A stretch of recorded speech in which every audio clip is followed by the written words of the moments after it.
Buenos días, amados hermanos, que el Señor les bendiga en este domingo, ¿verdad? Estamos para llevar a cabo la enseñanza del día de hoy, recordándoles que estamos hablando acerca del libro del Apocalipsis, ¿verdad? La carta a las las cartas a las 7 iglesias. El día de ayer comenzamos la primera parte acerca de la iglesia de Pérgamo, ¿verdad? Donde se nos narra que Satanás, al ver que la iglesia cristiana seguía creciendo en número y a pesar de que los mataban, en lugar de aminorar el número, crecía aún más. Entonces, ¿qué fue lo que hizo? Puso Satanás a un hombre llamado Constantino, ¿verdad? El último emperador de los romanos. El último, pongan mucha atención en este detalle, el último emperador de los romanos, ¿sí? Para que por medio de él uniera la iglesia con el Estado, ¿sí? Que los mantuviera, ¿sí? Y del Estado le pagaban un sueldo al pastor y les construyeron hermosos templos, grandes y maravillosos templos estructurales, ¿sí? Les voy a contar algo, porque lo mismo que es para en ese tiempo, es lo que pasó ahora, ha pasado ahora, ¿eh? Fíjense bien esta historia. Cuando el Papa Juan Pablo II muere, ¿sí? Vienen, ¿cómo se llama? Resurgió un grupo de hombres predicadores que predicaban la palabra del Señor de una manera esplendorosa, amados hermanos, y a muchos hombres llevaron a la salvación, ¿sí? Fueron salvos por medio de la palabra que ellos daban. ¿Y de quiénes estoy tratando? Este grupo estaba aquí en el área de América, en este continente de América.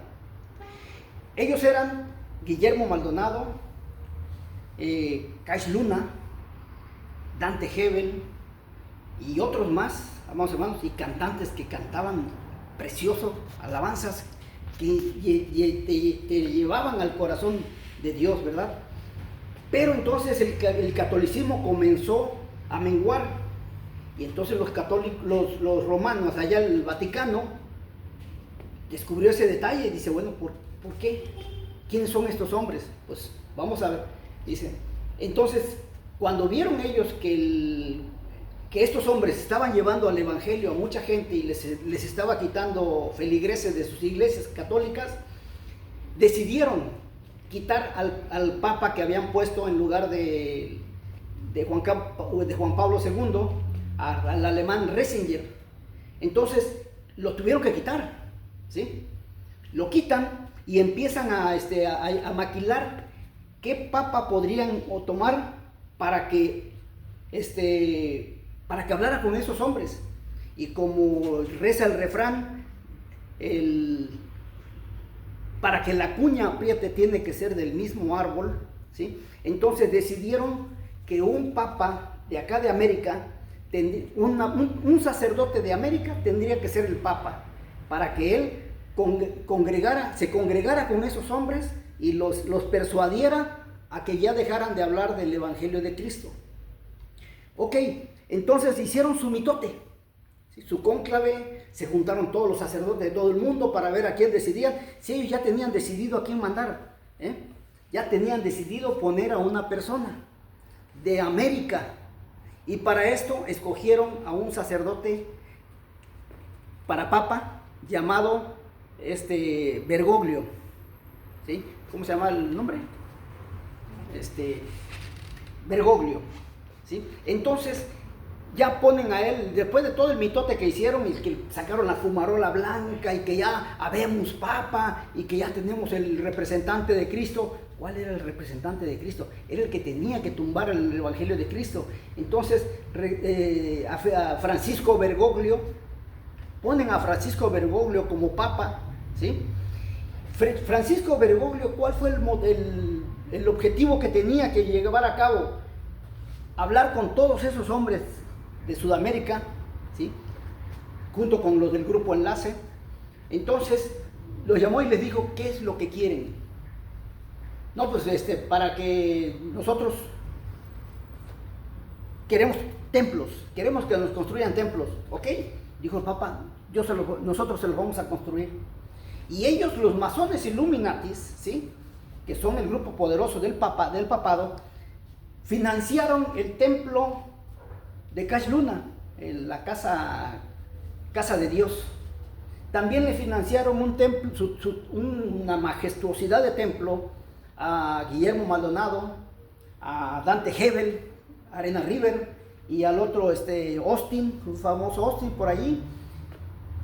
Y por medio de ellos, ¿sí?, comenzaría su labor destructiva, porque ahora, en primer lugar, esos templos no tienen un altar, son escenarios, ¿sí?, son burdeles, ¿sí? Entonces es donde el muñeco está allá arriba haciendo su show, ¿sí?, como lo hace Cash Luna, Guillermo Maldonado, Dante Hebel y un grupillo más por ahí, ¿sí? Entonces, sí vas a predicar de Cristo, sí vas a predicar de Dios, pero no hay salvación, con la consigna de que no hay salvación. O sea, no vas a llevar a la gente a la salvación. Háblales de Cristo lo que quieras, háblale de Dios lo que quieras, háblale del Espíritu Santo lo que quieras, pero no me induzcas a la gente a la salvación. Y eso es el mensaje. Cambiaron el mensaje de la salvación por el mensaje de la prosperidad. Entonces ya en lugar de decir a la gente, vamos a orar para que Dios nos salve y restablezca nuestra vida, dice, no, ustedes pídanle a Dios, no la pierdan la fe, porque los va a bendecir. Y es el popular tema de la prosperidad que generan con estos hombres. Ya después vino otra corriente, que fueron sus abortos, ¿verdad? Como Juan Carlos Harrigan, Sugel Michelén, Núñez, algunos más del grupo Enlace, ¿verdad? Y otros que han salido por ahí, de mujeres, también están en la lista, Yesenia Ten, Ana Maldonado, ¿verdad? Todos ellos que son los predicadores de la prosperidad. Pero esto es la historia de por qué ellos comenzaron a resurgir, ¿sí? El mismo Vaticano fue el que les construyó esos maravillosos templos, que no son otra cosa más que sinagoga de Satanás, porque se los crearon, se los hicieron para eso. Predica la palabra de Dios, pero no induzcas a la gente a la salvación, ¿sí? Usted vaya, lo invito para que vaya a escuchar los mensajes de esas personas y van a ver si les digo la verdad o les miento, ¿sí? Porque para eso fue que el Papa Bergoglio, Francisco Bergoglio, los unió para darles todo lo que quieran a cuenta de que no hablen, no lleven a la gente a la salvación. Lo mismo había sucedido años atrás, porque no es de años atrás, cuando el emperador Constantino, ¿sí?, unió a los pastores, les dijo, les voy a pagar un sueldo, pero van a hacer lo que nosotros les digamos, ¿sí?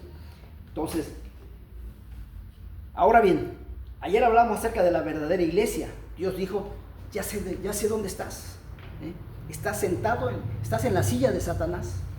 Y es lo que pasa con esos personajes que acabo de mencionarles. Ustedes van a esas reuniones a sentarse en la silla, a ver, escuchar a Satanás sentado desde su silla, por medio de estos hombres. Ustedes saben lo que hacen porque ya están grandecitos, ¿sí? Ahora bien, dice, la silla de Satanás, Apocalipsis capítulo 2, versículo 13. ¿Dónde colocó Satanás su silla o su trono? Ok, recordemos que bajo la cabeza de oro de la profecía de Daniel, Satanás levantó su trono en Babilonia, la capital del imperio babilónico. Pero para este periodo o época, este trono ya había sido destruido desde hacía mucho tiempo.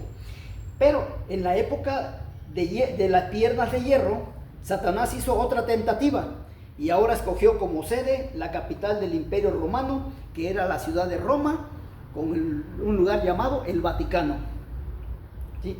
Y en la época de las piernas de hierro, Satanás hizo su trono en Babilonia fue destruido en el año 433 a.C. y lo volvió a establecer en Roma en el año 338 después de Cristo.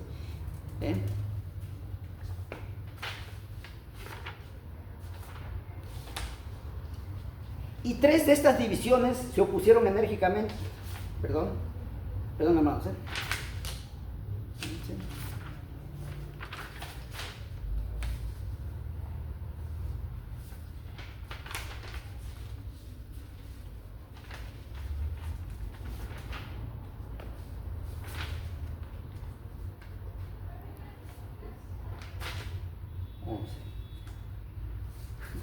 Hermanos, Satanás también tiene derecho a ganarnos algunos rounds, pero siempre Dios siempre protege a los suyos.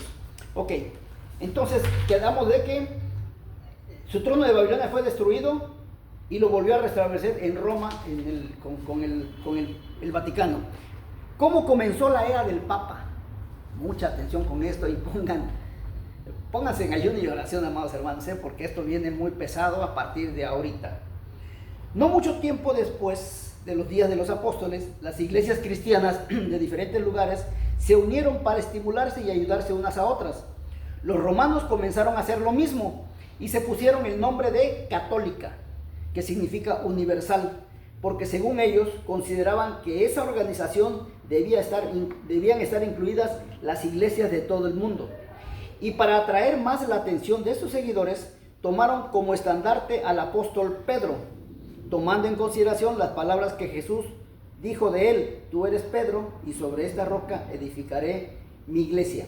Pero el error de esta secta religiosa es que sobre Pedro no sería fundada la iglesia, sino sobre las palabras que Pedro dijo, inspirados por el Espíritu Santo de Dios, cuando dijo: tú eres el Cristo, el Hijo del Dios viviente. No era Pedro, eran las palabras. Y además, amados hermanos, como la iglesia católica siempre ha sido mentirosa, siempre ha sido una farsante, ¿sí? Pedro jamás pisó Roma.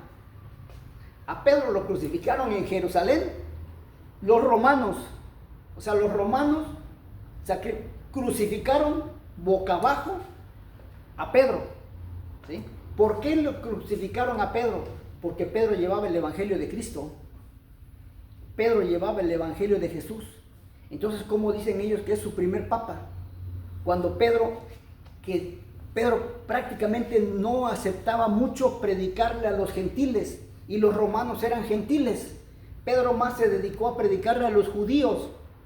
Lo tenemos registrado cuando Pablo le dice: mira, yo ya no les voy a predicar a ustedes los judíos, para que a ustedes los judíos les va a predicar Pedro. Yo a partir de ahora ya no le predico a los judíos, le voy a predicar a los gentiles. Y entonces Pedro es el que empieza a hacer los viajes misioneros hasta el último que llega a Roma. Pero Pedro jamás pisó Roma.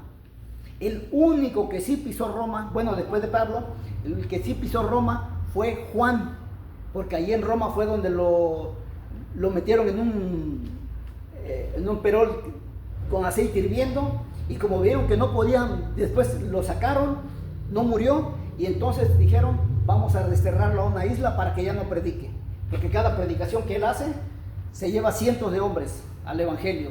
Entonces mejor vamos a llevarlo a donde ya no pueda predicar, y allá de nostalgia que se muera. Entonces Pedro jamás visitó Roma.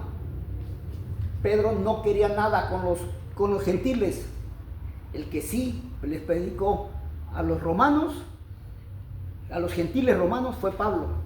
Pero ¿saben por qué los romanos no quisieron a Pablo ponerlo como su papa, como su estandarte? Porque en el libro 2, capítulo 2 del libro de Romanos, les dice Pablo a los romanos: bola de homosexuales, ustedes se echan con varón como mujer, y eso no debe de ser. Y los romanos era una acción que hacían periódicamente. Es más, en ese tiempo todavía estaba Julio César, el emperador romano. Era un hombre, dice la historia, guapísimo, de una gran figura, ¿sí? Pero hay una frase que pesa sobre él, que va sobre él. Era tan guapo, vamos a llamarlo hermoso, ¿sí?, que dice que él era el amante de todas las mujeres de Roma. Era el amante de todas las mujeres de Roma, pero era la mujer de todos los hombres de Roma.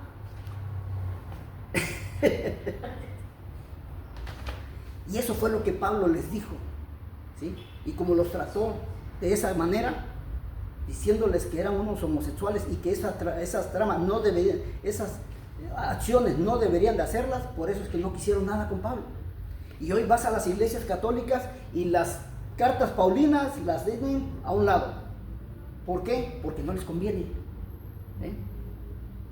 Entonces, ese es el catolicismo romano. Y muchos dicen apostólico, quién sabe qué apóstoles, a qué apóstoles se refieren ellos. Católico y romano. Católico y romano sí, el apostólico pues no sé cuáles sean sus apóstoles, pero Pedro jamás visitó Roma. A Pablo lo mandaron a matar y a ¿cómo se llama? Y a Juan también lo mataron.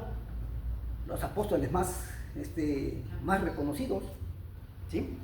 Entonces, los romanos comenzaron a hacer lo mismo, pusieron el nombre de católica, que significa universal, ¿sí?